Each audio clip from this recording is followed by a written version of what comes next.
Let me share with you guys the best strawberry lemonade I have ever had, and it has 2 secret ingredients. Let's go.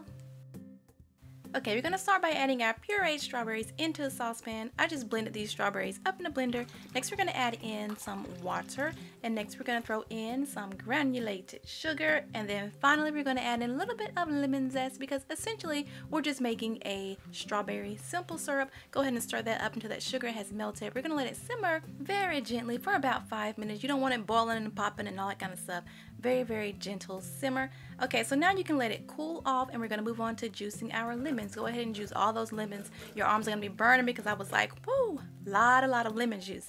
Okay, so now I'm going to strain this little mixture. Okay, I'm using a, I think it's like an almond milk bag or a juicing bag because this is the key to making a fruit lemonade that's nice and clear and it will not separate because these bags are the truth, honey. They don't let anything get through. So I like to use these bags whenever I'm making like a fruit lemonade. Okay, so get that all strained out. I kind of rushed it a little bit. Now we're going to pour this simple syrup into our pitcher. I'm trying not to spill it because I always spill this stuff and it's so messy and sticky. Okay, and then we're going to add in our fresh lemon juice, all that lemon juice, dump it on in. And then we're going to add in some good old cold water. You can use soda if you want to. You can use rose water. You can use any type of purified water. Dump that right on in and go ahead and stir it up and taste it as you go because you may want more water, you may want less water, so add a little bit, stir it up, taste it, and you know.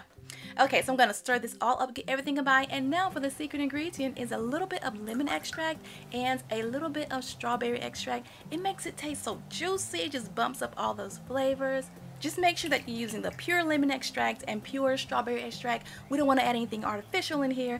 Okay, so now you are done. Let it chill in the fridge. Get you some of that good Sonic ice. Oh, I love this ice. Yes, make sure you serve it over ice because it has to be like super duper cold. So good. If you make this lemonade, let me know how you like it. And also don't forget to subscribe if you have not. And also leave me a comment letting me know what is your favorite fruit lemonade because I want to make it, all right? Thank you guys so much for watching. Later.